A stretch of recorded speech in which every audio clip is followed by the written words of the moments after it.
Williams, and I'm in Dothan, Alabama, which is down in the southeastern corner near Florida and Georgia, right there in that little corner area. I'm on Highway 231, and yeah, so I'm going to be on Highway 231 for a long time. So I'm heading all the way up to Tuscaloosa. I have breakfast with my daughters and maybe my grandchildren. I don't know. It just depends. Won't be able to spend a whole heck of a lot of time there because I got to be back to Pike County, Kentucky on Mudlick Road sometime this evening, but I've been falling asleep at the wheel. It's been tough. I'm telling you to stay awake. Really hard to do. I don't know why it's so hard to stay awake. But anyway, Dothan's bigger than I thought. I've been through here a couple of times, but I don't remember it being this kind of metropolitan-ish, even though it's out in the country. It's a big little town or a little big town or something. I don't know how to describe that, but it seems to have a lot going on here. So yeah, good. There's a Sonic and a Pizza Hut and the gas station and a Ross. Yeah. So anyone watching? Anyone out there? I was singing earlier, but you don't want to hear that. Especially now that the music is off. I was singing that. There's a song by Emmeline called Iconic. I love that song. It's got a mix of English and French in there with it. It's like, un, deux, trois, iconic.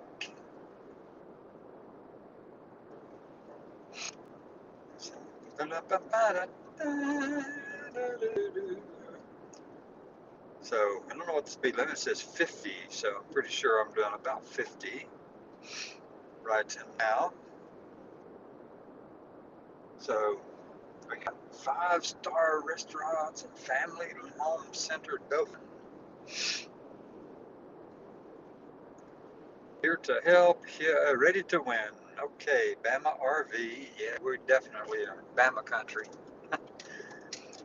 This again, as I said, this is Dothan, Alabama. I'm actually leaving Dothan, I believe, exiting it on Highway 31, going north on Highway 31. And this road will pretty much go all the way into Tuscaloosa, which is where I should be by 10:30, depending on how many more times I have to stop to try to keep myself awake, go to the bathroom or whatever. Definitely is in a struggle. I mean, I had to stop last night at a hotel. I stayed at a Baymont hotel down in Midway, Florida. And I'm not quite sure if it's midway between there and here, but here and there or whatever, but it was midway. And wasn't a cheap place, but I had to stop. I mean, I could not go another mile. Oh my gosh, it was a challenge. So let me see what the speed limit is out here for this road. I don't know yet. Anyway, so good morning, everyone. Hope you're having a beautiful day. The sun is rising in the east behind me. Well, kind of behind me, left or right and behind. Right, maybe north right, whatever you want to call it. So looks like the speed limit is 65. So I'm gonna pick up to 65, hit my cruise control since there are no slick spots and wet spots out here. As of yet, hit 65 cruise. Right there, cruise at about 68. And keep on trucking. Right now it is 68 degrees, actually. Right here as I'm leaving Dothan, Alabama. And pretty flat, pretty place. It's close enough to Florida where you're not in Florida, but you're also still in Alabama, which I don't know which one is actually a better place to be. Well, who knows? I wonder, is Governor Meemaw still the governor of Alabama? Yeah, she is. Ivy, Governor Ivy. Yep. She's probably lesbian, but who knows, She's not married. She's never been married. She's a spinstress. but I suspect, everybody's always suspected that, but she is violently opposed to all of it. So she's, violently, I would say, virulently, likely, at least publicly. That's what got her elected. Anyway, Governor Meemaw is on the way out. This is her last term here for Alabama. And unfortunately for people of Alabama, Tupperware. Senator Tupperware. I call him Tupperware. I don't know if he bounces back or not, but he's running for governor down here in Alabama. And that man is just an absolute colossal joke. I know he was a coach at Auburn, and I go Roll Tide all the time. I'm going to go Roll Tide, Roll Tide, Roll Tide every time I can around that man, because he coached over at Auburn. And not just that, but, I can't believe that they elected this person as senator for the state of Alabama. Yeah, well, I guess you can.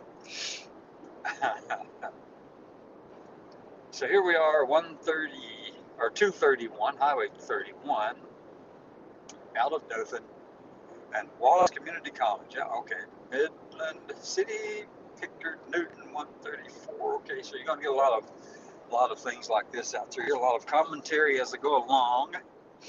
I know that there is also a video playing of mine somewhere, or soon to be playing. Don't know if it's playing right now or not, but I'd scheduled one to play, to broadcast. It's a recording from a previous show, and it was going to be played today sometime. I'm not quite sure when. I don't think it'd been this early, though. Most likely it would have been later in the day,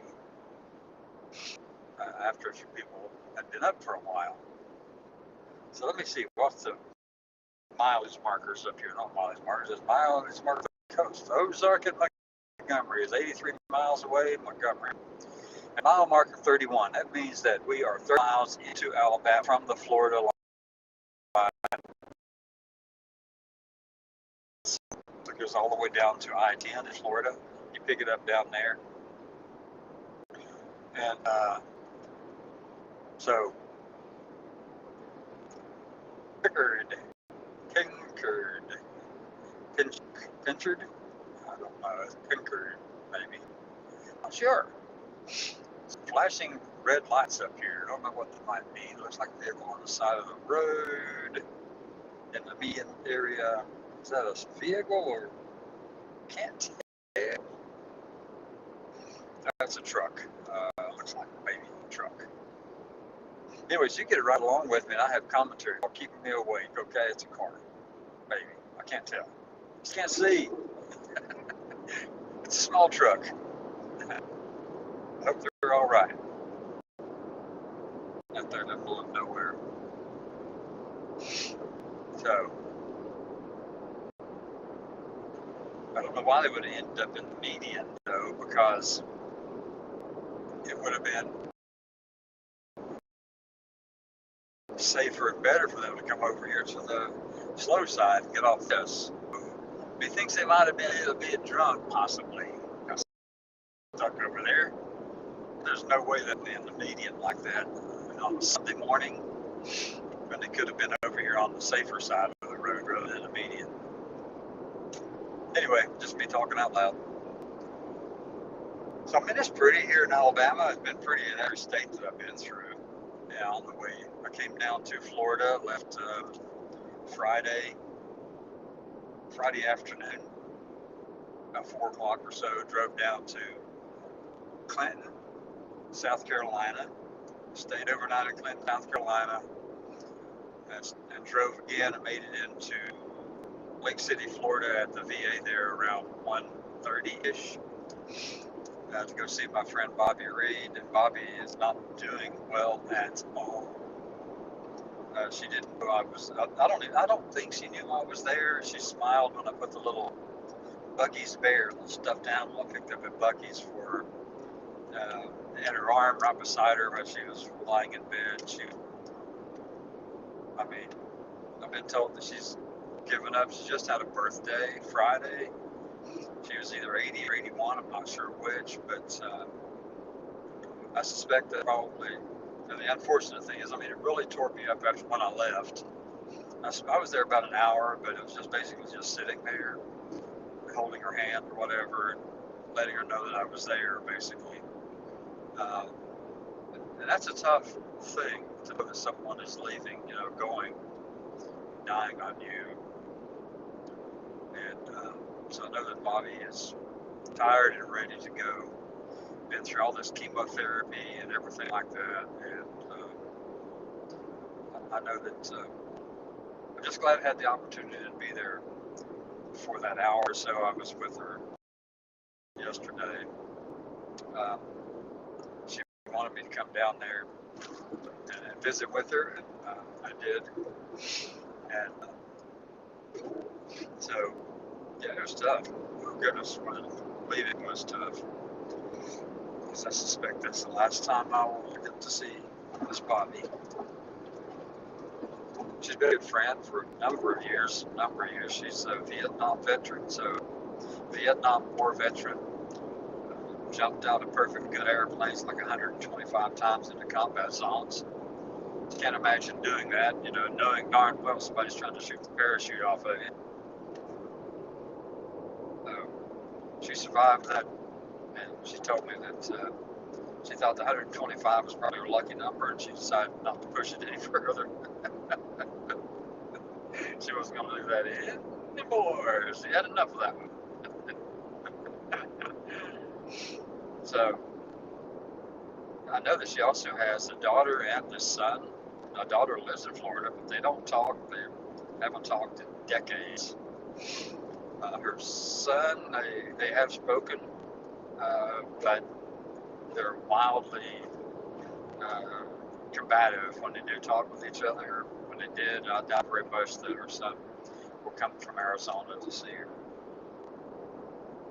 Be surprised if he did. He doesn't acknowledge Bobby at all. So other than just they rail at each other over politics, so it's probably just best not to even talk to each other in days like that, because they can't carry on a conversation without bringing up that. Neither one of them could. So this is a tribute to Bobby. Bobby has been an extremely intelligent person to communicate with, work with, got lots of wisdom. She is a trans woman, but she never claims that title. She removed all that information from her records, everything, so that it would never show up in any of her documentation anywhere. But she and I would talk a lot about all kinds of stuff, and she's very wise. She became who she knew she always was a long time ago. I mean, like last century, a long time ago. So, yeah, she had some wisdom and insights into all this stuff that I don't have, and most. And so she's stuck in her ways. A lot of people are, a lot of people are. She was a realist. I'll tell you that. She was a realist. She knew exactly what her genetic sex was, her chromosomal sex. She knew all about all of that stuff.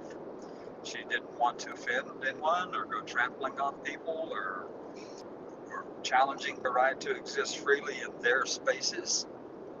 I'm talking about genetic and chromosomal women and stuff like that. Even though she would have made it easily in any space she was in. But right now she is. Don't know how she's doing today, but yesterday she was breathing. She had oxygen. She's breathing slowly and consistently. She smiled when I put the bear beside her, and just held onto her hand. She couldn't really talk at all. She couldn't say anything. It just made her too tired to talk. So all she could do was just look briefly, very tiny slits through the bottom of her eyes, just kind of acknowledge that I was there, and then close her eyes again and go back to sleep. So it's really, really tough because The time prior to that when I saw her was probably it's been 3 years ago. And vibrant, powerful. She's working on a utility trailer. She had bought herself a truck, a pickup truck, and bought herself a trailer and had built it out to turn it into something she could travel. She wanted to come up to Kentucky and just hang out and travel around. She'd been a truck driver all her life, but she wanted to come up to Kentucky where I was at and just meet up. Just friends, people connecting, because I was the only person really in who she could actually connect to. So it meant a lot to me that she asked me to come down here, but it was also extremely trying.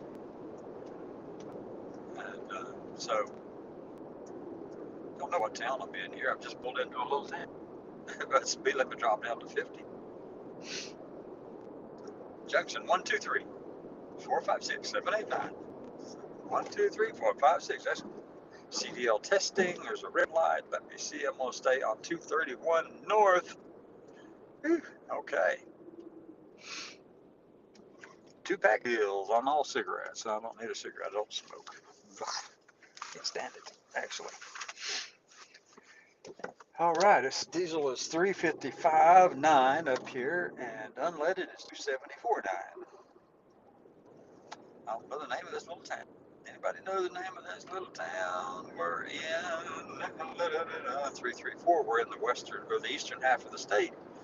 Alabama has two major area codes: 334 over on the eastern half of the state and 205 on the other part of the state. Welcome. Where are we? Alabama Aviation College.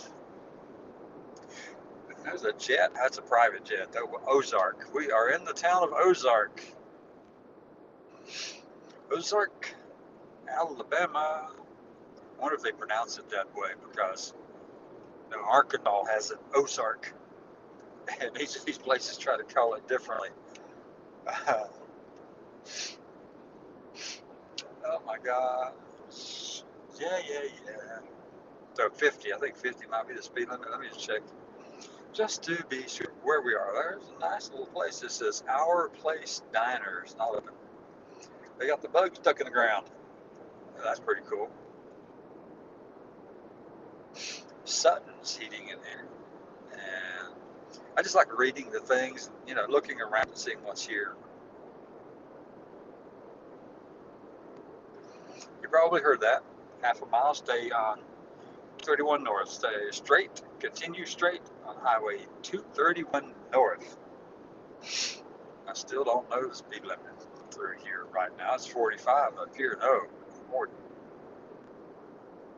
So let me drop my speed limit down so that I'm not barreling down through here. Because I don't want to provide the coffee money for the local police. 3/4 of a mile. Where are we turning to? Where are we going? Straight ahead? I got to turn the AC off though because it is cold. 40. All in credit union. Okay. Car wash. They got. All right. Applebee's out here in Ozark. Zaxby's. Okay. Shops of Ozark. Well, I like that. Shops of Ozark. It looks like some of them are closed.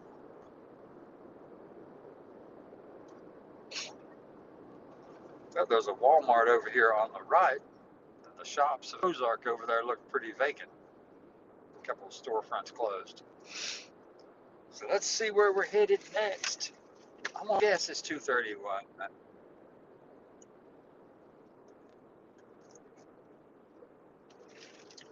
Okay.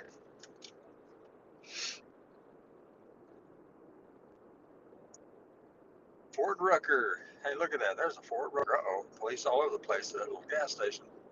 These people are slowing down too much for me. They're slowing down and lollygawking.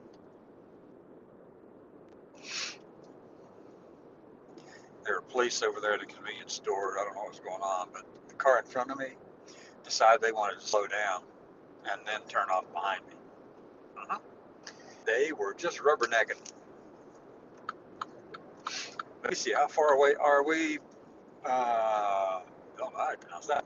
74 miles to there. 50 speed limit.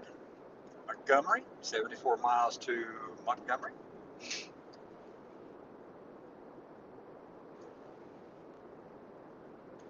Let's see if the speed limit picks back up, everybody. There's already all page pull through. Okay. Got some tall trees right here. I don't know if it's that or, yeah, there's some tall trees right through here.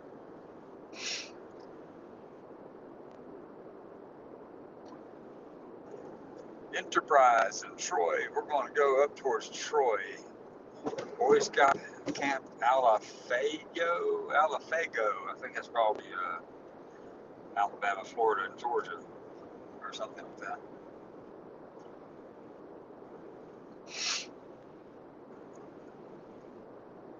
Montgomery, 73 miles, Troy, Alabama.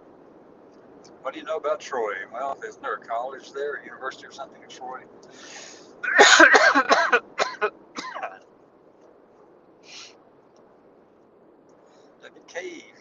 WKFirm.com, whatever that is. Okay. AutoPay, what is that for? Oh, that, yeah, well, of course it's declined.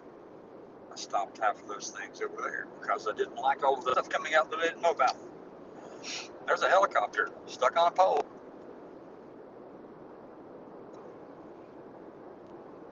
And a tank stuck in the middle of nowhere right there in the woods. Vivian B. Adams School is an industrial park.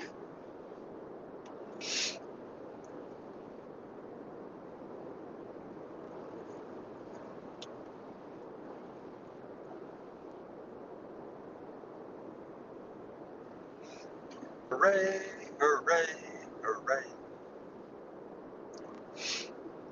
Wow, look here. Straight shot.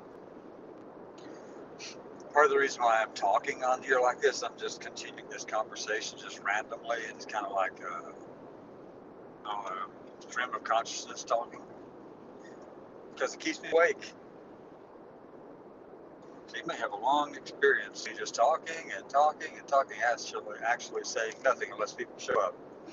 At which point, if people show up, you can ask me questions, and I'll try to help. I'll try to help you. I'll try to answer your questions, or address your concerns, or even laugh with you. Sometimes, occasionally, I might even laugh at you, but mostly it's because I'm looking in the mirror. Okay, it's self-awareness. That's what it is. So what do we have here? Oh, we got some. What is that? Huh?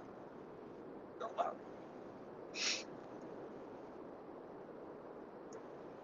There's a nursery over there.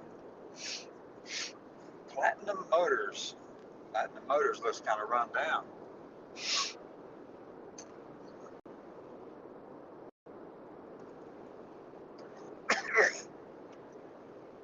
Department of Transportation.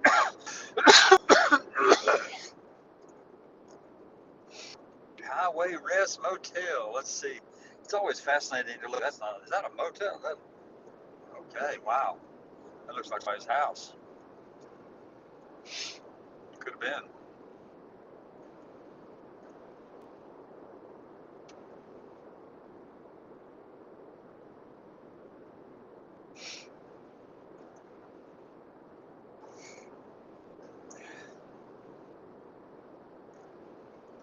Somewhere up through here, I'm going to have a bathroom stop, y'all.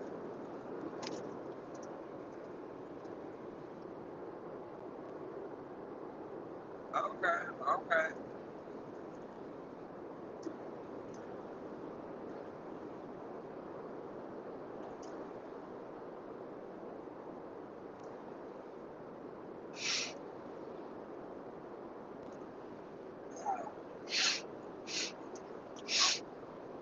Woo-hoo. Farmers and Daughters Country Store. The Farmer's Daughter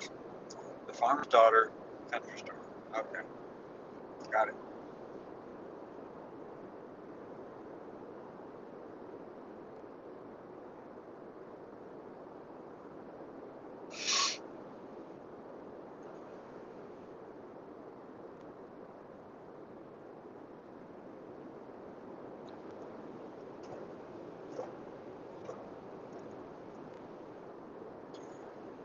I still haven't seen a speed limit sign. Has anyone spotted a speed limit sign for me?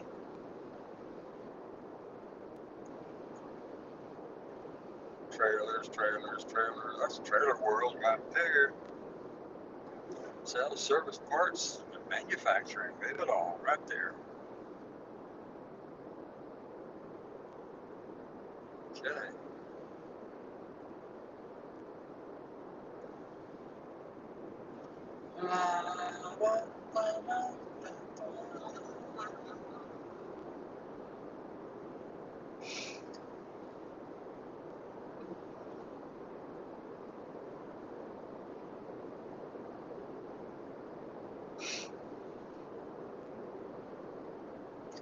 It's pretty places down through here, really. Wouldn't be a bad place to live down here because it's close to the Gulf. It's not too far from the Gulf of Mexico, Gulf of America. I better get that right? Been renamed by executive fiat. Oh my God, yes.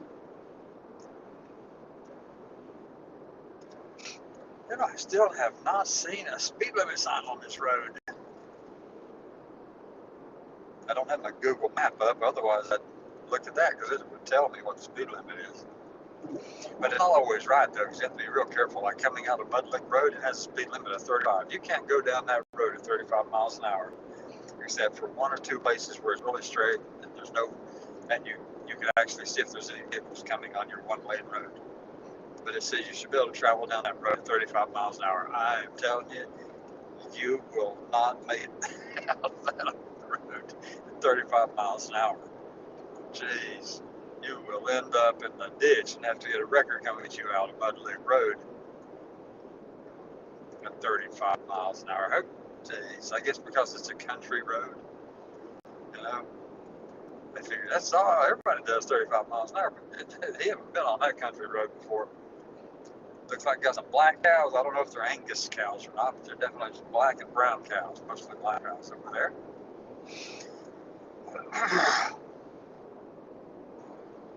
So let me see.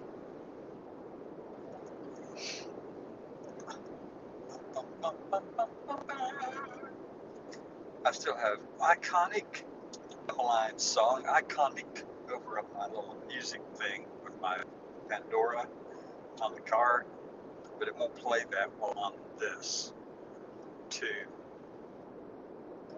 I'm still curious about the speed limit. They are not paying any extra funds or signage around here.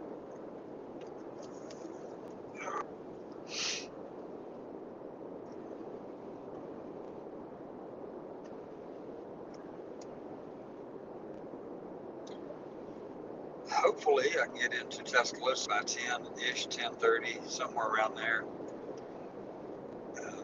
I don't have to have breakfast or anything. I just want to just say hi to my grandkids and my children. And I don't have to go on because I can't I've got to be there for Mom and my brother and my sister Irma this evening because everybody who's watching them has to work tomorrow. I've got families of their own to deal with and school for some of their grandkids and stuff. And so I have to be back there.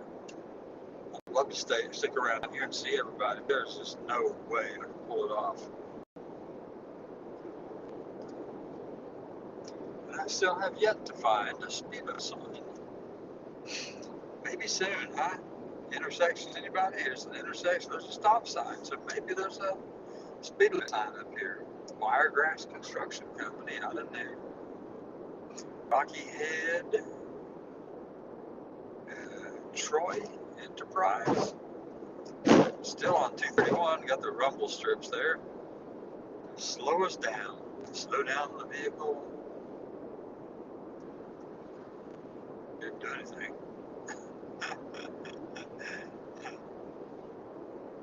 So what's the speed limit? Come on, Alabama. You can put a speed limit sign up somewhere in 5 miles. Look at that.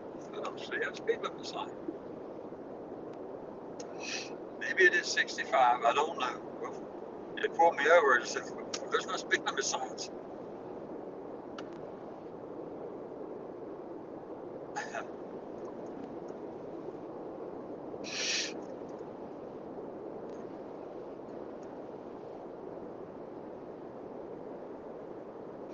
So we'll be driving from one corner of Alabama, let's see, from the southeastern corner of Alabama to go over to south, or go over to west central Texas, Alabama to Tuscaloosa. Then I'll be going back diagonally across the state to the northeast corner of Alabama. And that's a long drive. Alabama is tall. Takes a long time to go across Alabama that way. Then to go pretty quickly through the corner of Georgia and then to Chattanooga and over to Knoxville, Johnson City, and Kingsport, Gate City, Virginia, North Virginia, West Virginia, Jenkins, Kentucky, Pike-County, Kentucky, Mudlick Road. Yep, that's where we're headed. Junction 1, 2, 3. I thought we already crossed the junction 1, 2, 3 somewhere back in. We did, didn't we? There was a junction 1, 2, 3. There sure was. That's about a while back. 231 north. And still no speed limit sign. There it is. Look at that. There's a sign that says 65. Okay, I can put my cruise control on now, lock down. Phew, finally. Oh, once we get up here and the speed limit drop. After the sign shows up, the speed limit drop down. Oh yeah, that would be ironic, wouldn't it? Get the speed limit all set, get your cruise control all set finally after having driven for 5 miles with no signage, and then it dropped down. Don't know how far Troy is away from here, but I know it will drop eventually. Troy, oh, here we go, signs. Run, ditch 9, Troy, so many miles, something like that. 65 miles an hour, folks. Highway 231 to Coffee County. We just now entered Coffee County, Alabama.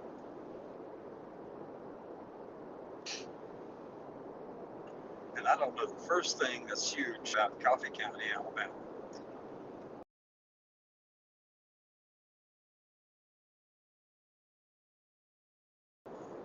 That nothing rings to mind about this county. Is there significant, anything significant happen here that would have interest in a conversation? Don't know. Really don't know. There's the Greater Bethel AME Church.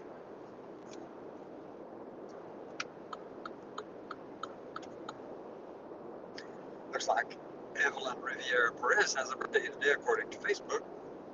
And right there is a pink swan. Used gas golf carts. Okay. All right. Pike County. We just now entered Pike County, Alabama. Geez, Coffee County. That was like, bing, and we're done.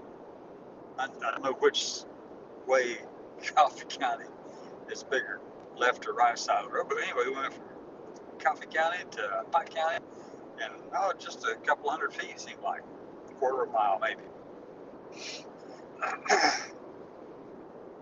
And I don't know anything significant about Pike County either. Let me see, Pike County, Alabama. Pike County, Alabama. Anybody? Anything significant come to mind about Pike County, Alabama? No. Let's see if we can find some stuff to talk about then.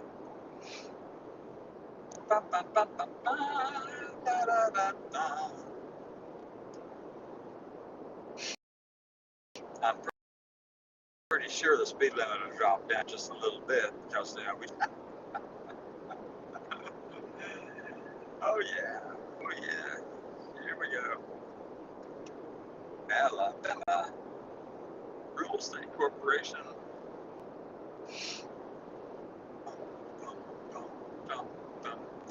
That's pretty out there under the sun coming up to the east from me.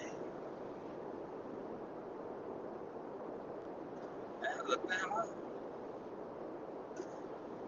little town is this? Has its own water tower. Move over. Stop the emergency vehicle. There's a fire truck. Beat up fire truck.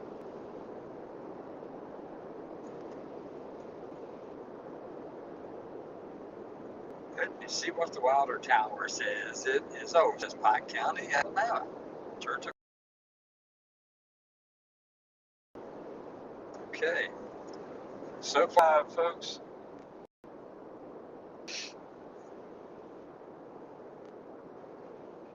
Those cows were white.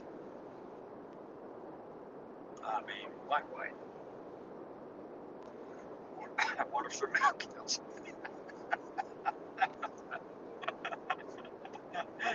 Oh my God, that's funny. Let's see, what do we have here? Got a flag flying over there on that side of the road. Is this a farm or a church? What is this? This would be Johnston Trucking. It's a trucking company, okay.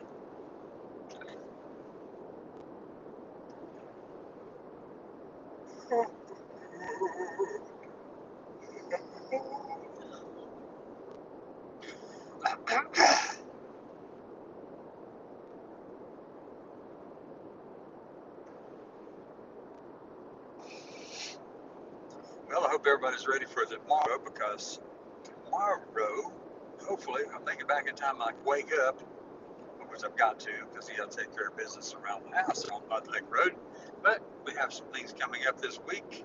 This whole week is going to be a training session for transgender terrorists, how to deal with glucometers and checking vital signs, making sure you give medicine to people who are infirm, and getting their food ready and fixing stuff like that. We'll start all of that out this week. We've got a full schedule of activities, of virtual activities scheduled for this coming week. And there's some cotton. That's a cotton field. White cotton out there. Police jurisdiction. What town are we entering? Got to be Troy, probably, or this Bunderbench. Something like that. Brundage, Alabama. Okay.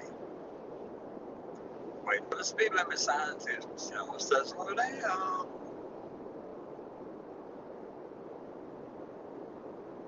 Not yet. I'm hoping they just do what they got to do, get the, I don't know where that conversation was headed, it's still 65, but anyway, so I do want to say that if anybody does want to participate in the training sessions from this week, we'll have some safety stuff and preparing to deal with how to deal with ICE, how to deal with, Cash Patel and Dan Bongino and Pam Bondi and Tom Holland and stuff like that. We're going to have some conversations around all that. Also, we'll be talking about, issues that impact trans people in America today. The speed limit is going down 55. Let's see what it says here. Oh, it's going down 55. There it is. I'm at 53, 54, 55. We'll turn off speed control. So now we got the speed limit down. This is Brundage city limits. We're going to stay on 231 Brundage. I guess that's how you pronounce that. Bridge. Yeah. Probably. I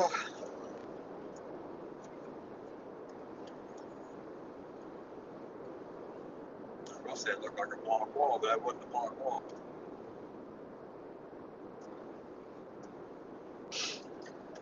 Well, I've never heard of Brundage. Hello, Brundage, Alabama. I've been up and down 231 several times all the way to Florida and back, but I don't remember all the names. Little communities along the way.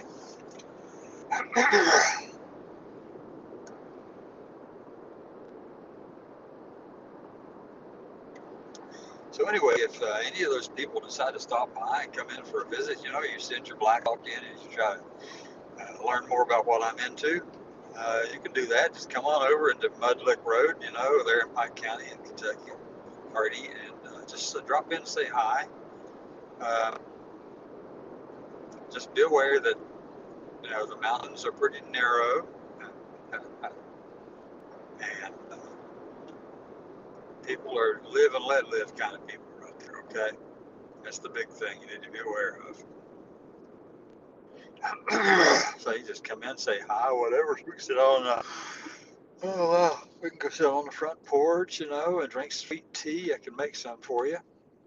Make some sweet tea. Sit up there and give our bless your little heart greetings and all that kind of thing, and just talk. You know, talk about making an apple stack cake, or maybe even some moonshine talk. Shine. We get some shine out there. Some of that corn mash. We don't do that though. I've got none of that, and none of the other stuff either. No wacky weed, no marijuana, nothing like that. No drugs, except what I have to give to mom, and what Gideon uses, and my sister used, and what VA is prescribed to me. But otherwise than that, I mean, we're just hanging out. And the hills. Right now, I'm getting ready to go to Tuscaloosa to go visit my children, two of my children, and two of my grandchildren. To the east. So we still have 2.5 hours roughly to get there. That's quite a drive up through here. Like I said, Alabama's pretty tall state from the coast all the way up to Tennessee. And then if you do a diagonal across the state, go to the west border, and you come back diagonally to the eastern corner, upper eastern corner, it's going to add quite a bit of time to your trip. Did the speed limit go back up? People act like it.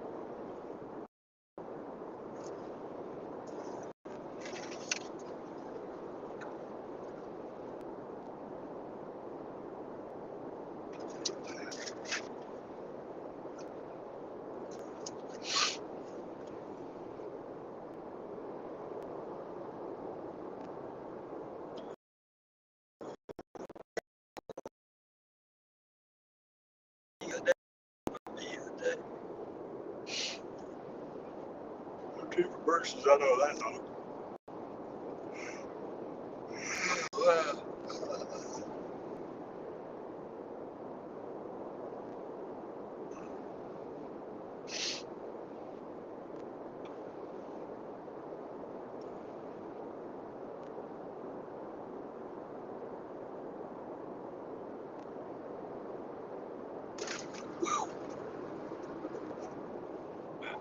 Okay, that kind of caught me off guard right there.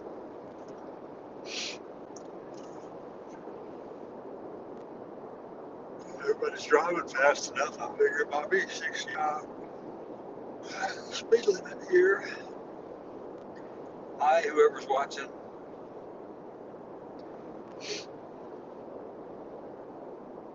Just left a little town called Brundage.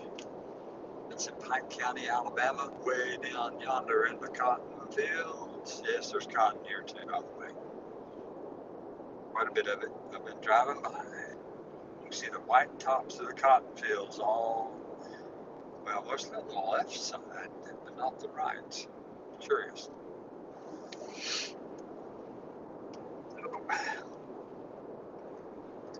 So how's your Sunday morning going? I'm trying to stay awake again. I just had one of those dark grape flavored energy drinks, 5-hour energy drinks. I don't think they last maybe an hour, and I'm starting to get drifty and drowsy again. It's like, oh my gosh. I don't want to drink too many of those darn things. They make your heart rate go up, but not enough to keep me awake. My goodness. Downtown. Oh, Troy's coming up. Troy, Alabama. That's what's in Pike County. It's Troy. Police jurisdiction.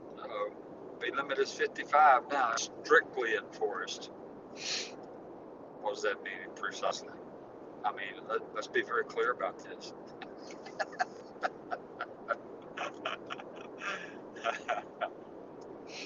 Is the speed limit strictly enforced or not? Can you go 55.1 miles an hour? You have to have your speedometers and all that kind of stuff uh, calibrated before you enter, because it can be all a little bit.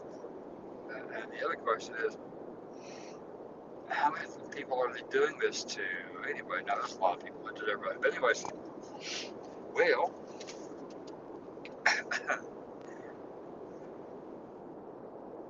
precision is an interesting thing to me.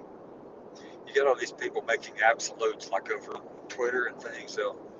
They're over here making all these statements about X and Y, and gender and sex and X and XY stuff like that. And they'll go, there's only men and women. Those are the only two options. So my question back to them is, are you absolutely sure about that? Are you absolutely convinced that that's exactly the only way possible to exist, for humans to exist? And I said, I've asked people this, is there any room for ambiguity maybe, or any room for doubt or possibility that something else might exist too? And the people who are stuck on a faith response, they'll always go, nope, there's only one. That's the way the book says. They haven't read the book, because in the book, Matthew chapter 19, I can talk about it. Since some people were born this way, we're talking about eunuchs. Some people were born that way. Some people were made that way. And some people chose to be that way. And then it says, and for those who can understand it, let them understand it. And yeah, they're talking about reproduction primarily in that one.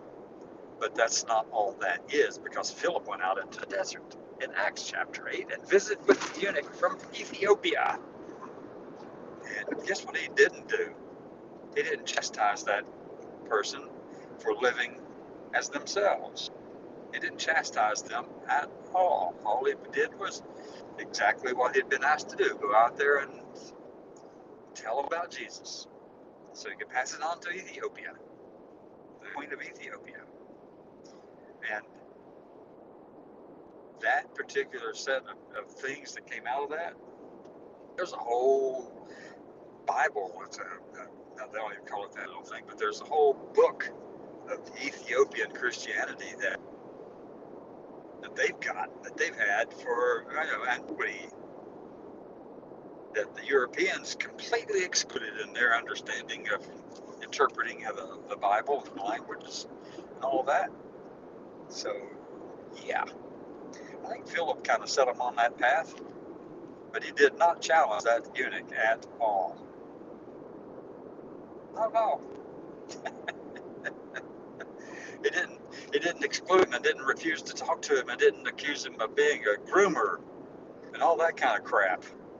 No, he just went out there, met this Ethiopian eunuch, passed on the message he was supposed to pass it on to, and went back to the town he was from. And I forgot the name of the town that particular person was from, but there's a lot of question about who wrote Acts, and people will say, well, it had to be, but no, some of the language and the context tells you that it might have been done 100 years after the fact. There's all kinds of debate about all that, just whatever. You can't be, there's no absolutes in any of it, not even that. So get over your bad self. I still don't know the speed limit. I'm going through the little town. I think this might be Troy. Yeah, it is. Troy Plaza. So what's the speed limit here on this road? Troy University. Uh-oh. There's a Troy University here. Yes, I know about Troy University. It's a Regions Bank, and I just went through a yellow light getting ready to turn. Okay, we got that. Speed limit's 40. All right, so I'm doing 42. Phew. Got that one right, huh? By luck. Troy University. The Trojan Territory. Trojan Territory. Okay. I'm sure they're not talking about the condom thing. Maybe they are. Let's see. No, they're not.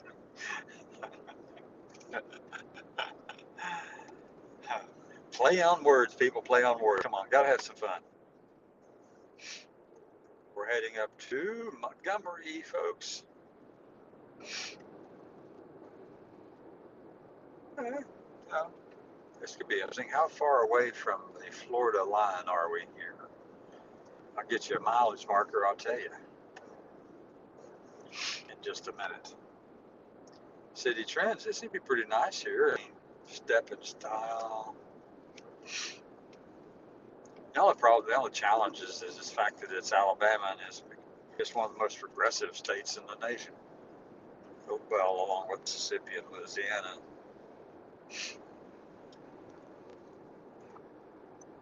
And also, besides that, it's also these states here, Alabama, Mississippi, Louisiana, they're deep red states, and they're always complaining about paying into the tax system, and all that kind of stuff. But they're the ones who are getting the most out of it. It's not the blue states. The red states take more federal dollars per capita than do the blue states. The blue states give more dollars into the federal system than they get. They're net givers, whereas the red states are net takers. And yet it's the takers who are complaining about the federal government taking. It's completely backwards. Oh my God. It's so funny because, it just, really, come on, folks. You must think your people are just dumb and idiots or something here in these states in the South like this. And here in Alabama and Mississippi and Louisiana, you must really think, you think so little of your own people that you're willing to convince them that they're paying too much into the federal system, paying too much, and they're helping too many people, being too empathetic and being too caring, and caring for those people who are less than them, and creating enemies of minorities, which they do. And they're the net takers from the federal spigot of money, and the blue states are the net givers. Check it out. Go dig into it. Go ask some questions about all of that. You could learn a lot. I can learn a lot. Those are things that I'd heard a number of years ago. But I suspect that hasn't changed all that much. Would be my guess. Pulling up here beside that's a game and fish law enforcement person. Yeah. Okay. So we have quality in and higher fines. I guess it's a construction zone or something back here. You're not going yet. Where are you going? So it's kind of gray and cloudy out down through here. I don't see any comments from anyone, but for my children up in Tuscaloosa, my daughter's up there. Hopefully I can be there by a little after 10 this morning, 10 to 11. I'm spending a lot of time on this live streaming program today. I've been at it now for 54 minutes, but it's keeping me awake. Jeez, I got 40 miles to Montgomery. Oh my gosh, is that all?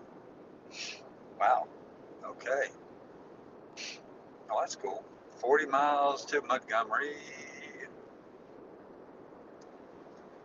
And I didn't see the speed limit sign. Anybody else see a speed limit sign there? As I was drifting through here, it's 55.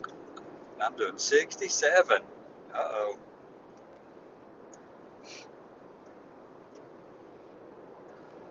I wish it were sunny down this way. It'd be really even more beautiful down through here. It's really pretty. It always is. There we go. I have a 65 speed limit sign. Now I can do what I'm doing. But my cruise control on is look it down. So let's see what else we can talk about. There's Heritage Ridge. Heritage Ridge. Oh, well, Pioneer Museum. Oh, I bet that's an interesting place to go to. Pioneer Museum. Huh. Doesn't appear to be very big. That's all right, It's all right. is fine. Oh, it's a church. Yeah. Okay. And the Dollar General store. Dollar Generals are ubiquitous across this place. They're everywhere. Headquartered, you know where they're headquartered? Dollar General, Goodlettsville, Alabama. Goodlettsville, Tennessee. Just north of Nashville. What's that? 65. That's where they're headquartered. Pike County Road Department. There are so many Pike counties in this country. And you got Pike County, Ohio, and Piketon, as the county might be the county seat of Pike County, Alabama. Then you got Pike County, Kentucky, and the county seat for Pike County. It used to be called Piketon up in the late 1800s, I think, at 1800s, and it got changed to Pikeville, Kentucky, as the county seat for Pike County, Kentucky. I know there are others, but who knows what it's named for? I only know of one potential person for all of them, but the one for Pike County, Kentucky was Zebulon Pike. He was an explorer, late 1700s, contemporaneous with Daniel Boone and Tom and Walker. Well, I don't remember his first name.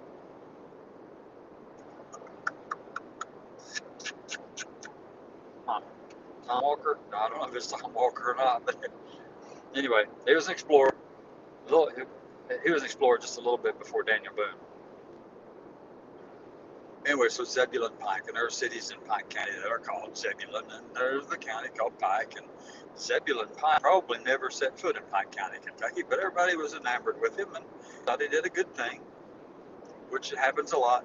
And another one I find very fascinating is there are generally in every state something that identifies Pulaski, city of Pulaski, county of Pulaski, monuments to Pulaski, something like that. There's something Pulaski in most states.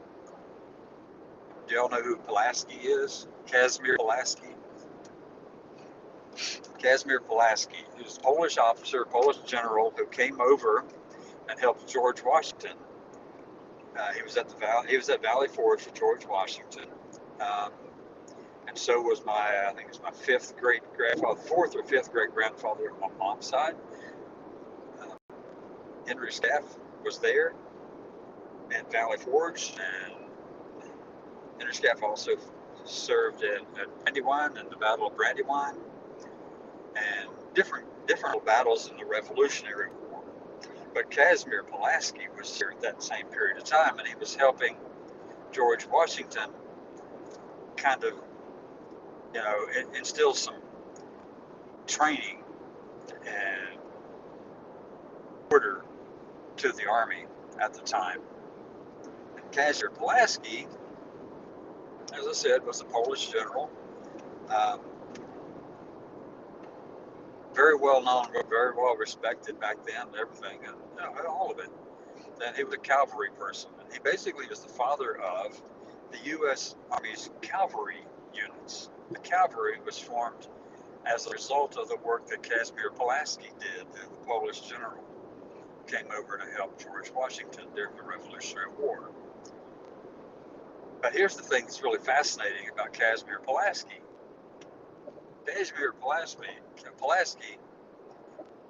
when they exhumed his body to be moved to another location in the mid-2010s period of time, somewhere in there, I don't know the exact date, but they exhumed his body and they were going to move it to another location, and they, but what they discovered was, once they had exhumed his body, was that his body was a she-body. There were parts of that body that were female, anatomical, which at the very least means that Casimir Pulaski was likely intersex. He never had children or a family or anybody like that. Wasn't married that we know of, but he was raised as a male, very much like, another story where this is very much like that. Yeah, we're thinking of the runner that's from, or the boxer, what was her name, Khalif? Something. Anyway, he was from North Africa. She had been raised as female, but everybody said, no, she can't be female. She's just too big. She failed a genetic test, all this kind of stuff, but she'd always been raised as female, folks. Always. And in Islamic countries, those people don't really let you live except for throwing you off the top of a building sometimes, if you're not just exactly the way they think you ought to be. So that boxer was acclimated as female and lived as female and was identified at birth as female. There could have been some genetic things that occurred, and there actually probably were, but female anatomy and even XY chromosomes possibly, or XXY chromosomes, which are expressed in different ways.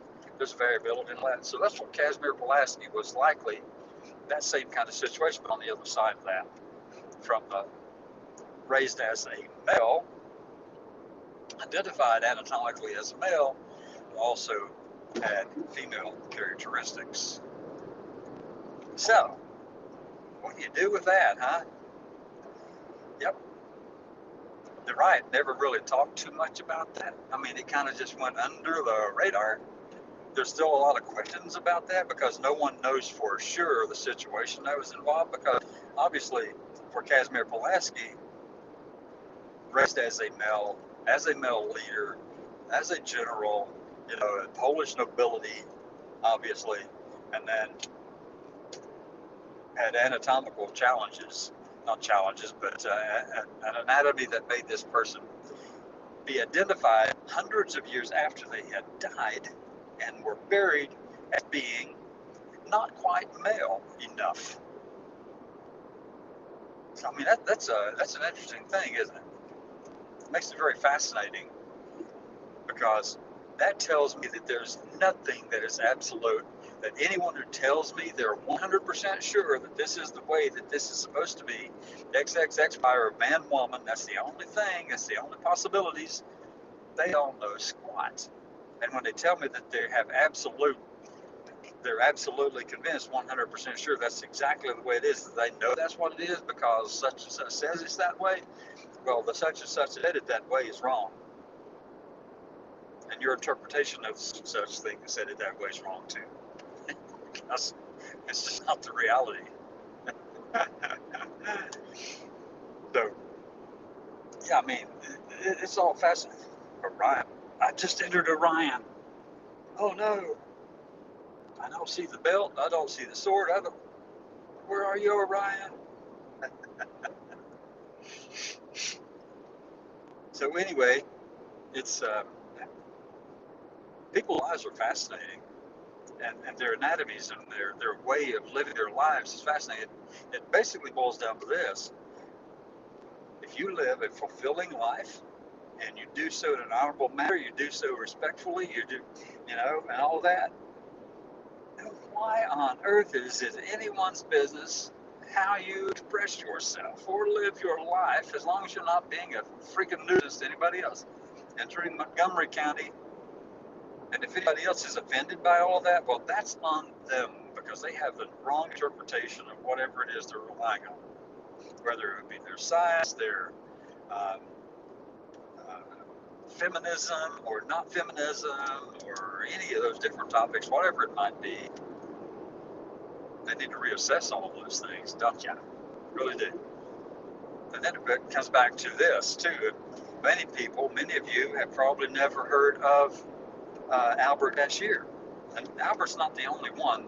There's also an Indian two-spirit person who was presented to one of our presidents, I forget which one, Grover Cleveland maybe, or somebody. Anyway, and as a woman, as a two-spirit person, but introduced to the president as a female elder of the tribe, of an Indian tribe. welcomed into the family, welcomed into the White House, welcomed into, you know, Smithsonian and different things like that. And it turns out that this person was actually spirit kind of thing. Not always male, not always female, but whichever one suited the situation they needed to address at the time.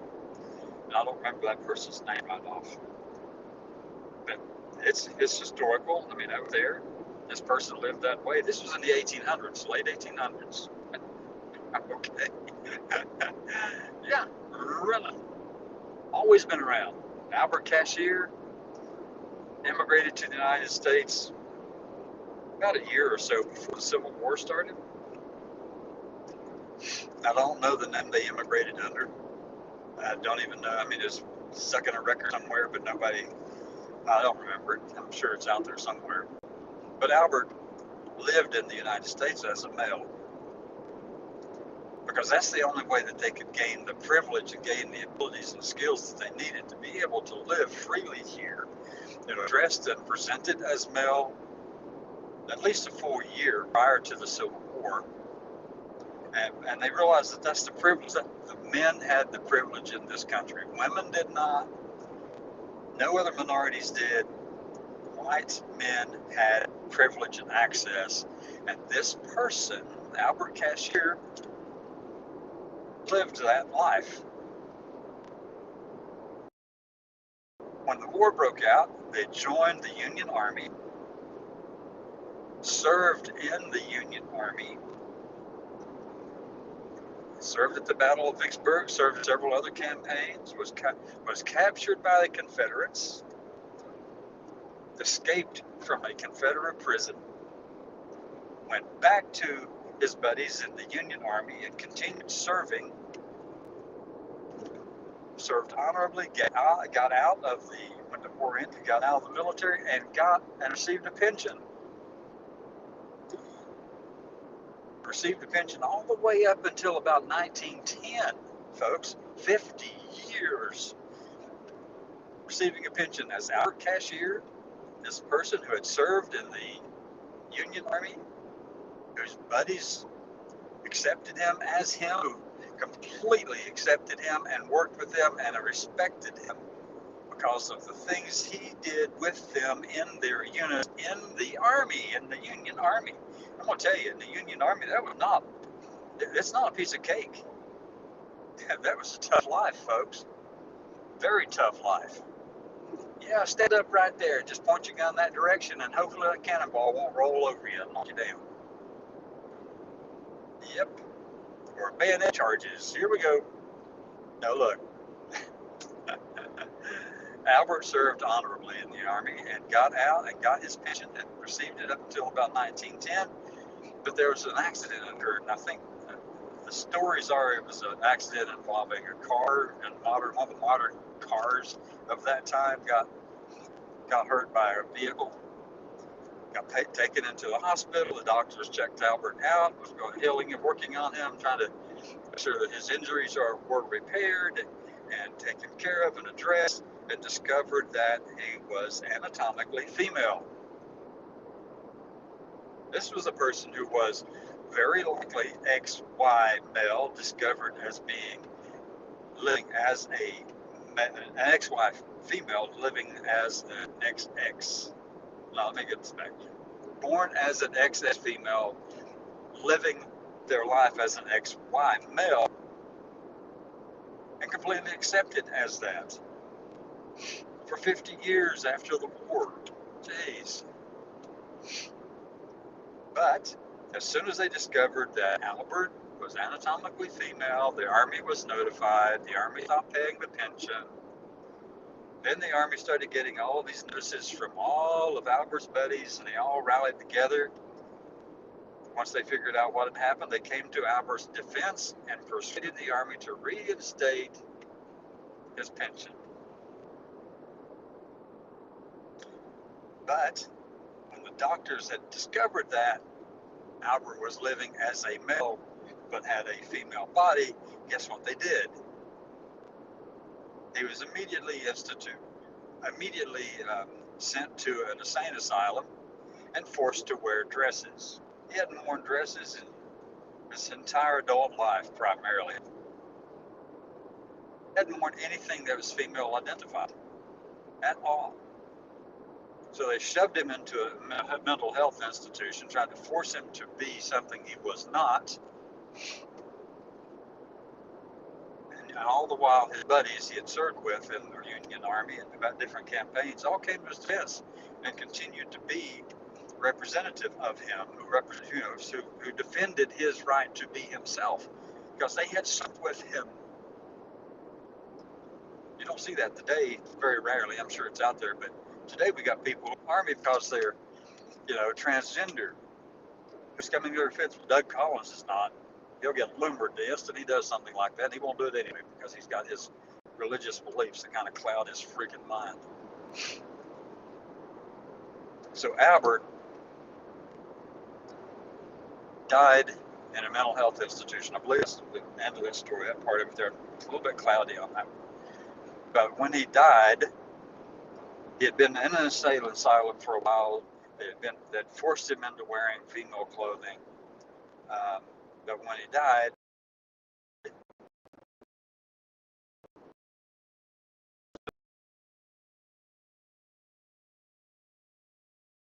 martyred him as Albert Cashier, a soldier of the Union Army, because they respected him that much, even though the mental health institution and the people in political power in this country didn't. So where have we seen stuff like that before? And that was in the early 1900s when he passed away.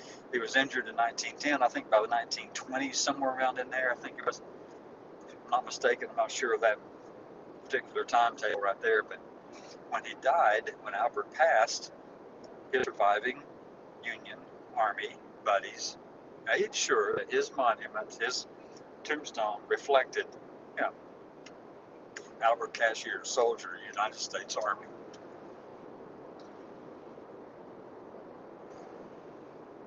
So what's going on today, even though it's not new, the politics of it is still the same. They still want to send people like me and like Albert and like all of my friends, round them up, put them in mental health institutions and lock them away. Keep them away from everybody else because you're afraid that they might influence and rub off on other people. And all I got news for you, we don't rub off on anybody. Yeah. As a matter of fact, most of us will tell you flat out, if you're thinking about something like this and you're questioning your particular gender identity, your gender, as opposed to your biological sex, they are different. If you're questioning it, we're going to tell you to sit down, shut up, figure it out, do something different, make sure of this, check it, be convinced of it, absolutely know for certain that that's who you are, and then make sure you're getting help from people who actually know what they're talking about and not some conversion therapy bullshit out there. Phew. Yeah. That's what I'm going to tell you. Don't do it. I'm not going to encourage you to do it, but whenever you are absolutely 100% convinced that that's the path for you, and you've been down through everything to prove it for yourself, then maybe you can take those steps in that direction. But this is not something you jump into without any kind of, absolute commitment to it, because it's not what you think. This is not, so you're going to lose a lot of family and friends. You will lose them. There will be those in your family who will tell you that you need to get a shotgun and blow your head off. They didn't mind. There's going to be those in your family who tell you, we don't want you to ever come around because, we don't want you around. Well, fine, that's on them.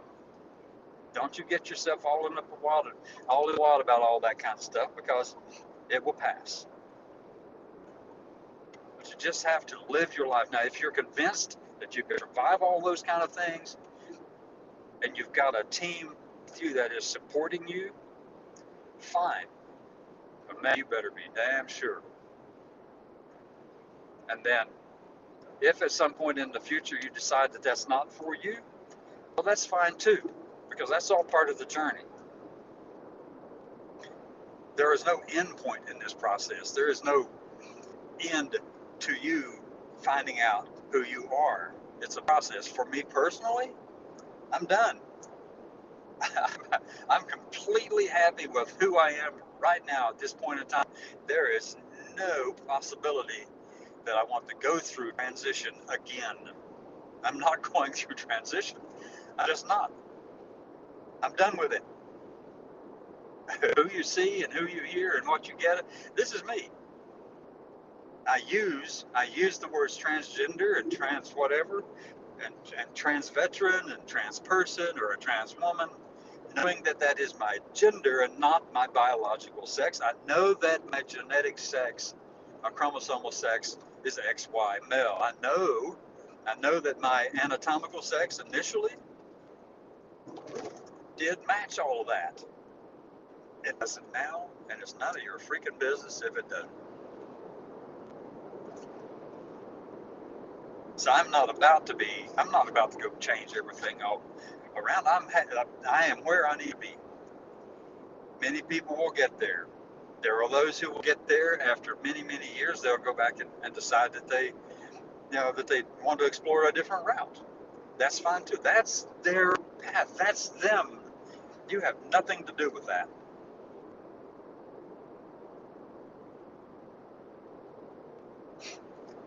Now, here's the thing that does kind of throw me around a little bit with a lot of people out here. We have some of these detransitioners, and I hate that word detransitioner. You're not detransitioning. They're not detransitioning. They're on their continuing path. Their path to this way after they went that way for a little while. That's fine. I've got no problem with that. The challenge I have, the question I have for all of you out there pushing this kind of thing, saying we need to stop all these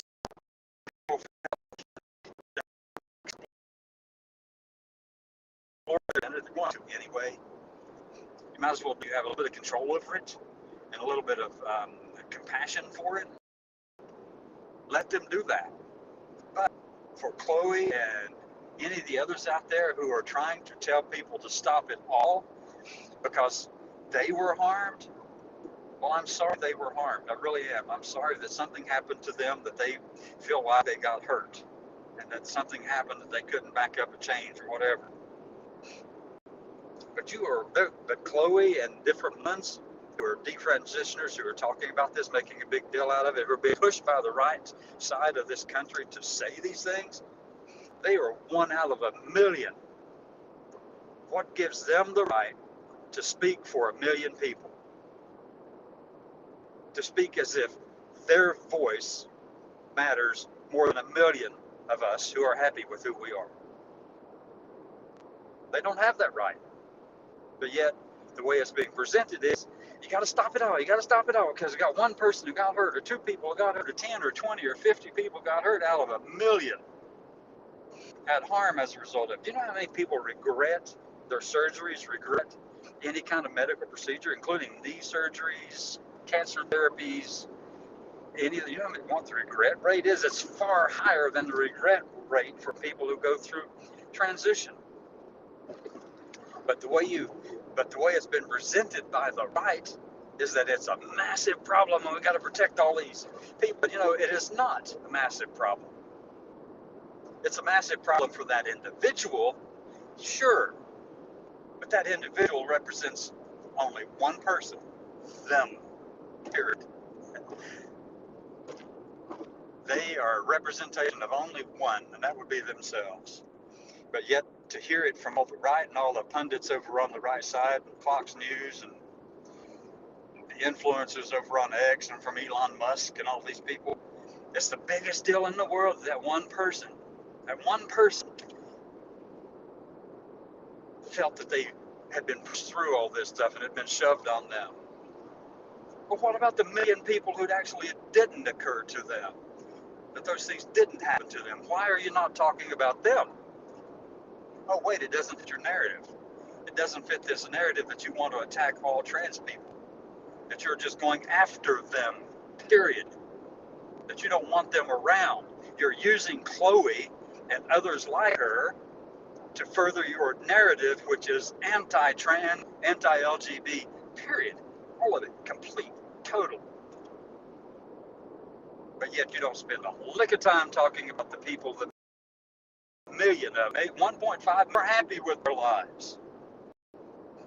You focus on Chloe as if he's representative of the entire community. And that, my friend, is total bullshit. But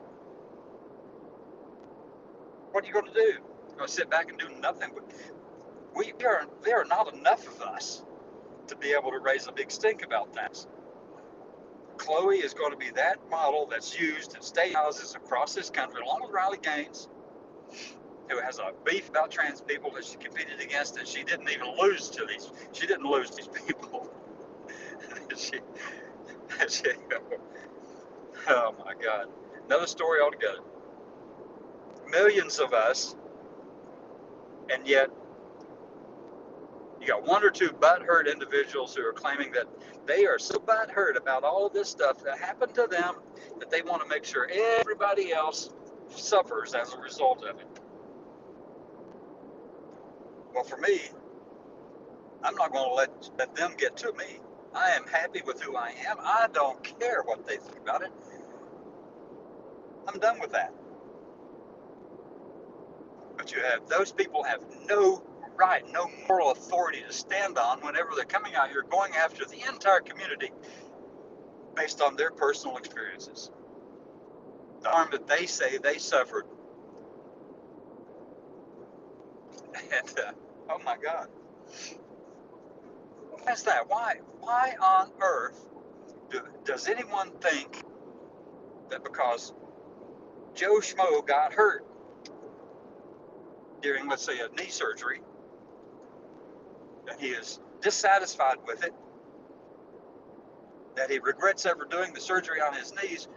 What gives Joe the right to tell everybody who could possibly ever consider getting knee replacement surgery that, no, we don't want you to do that because I got hurt? Really?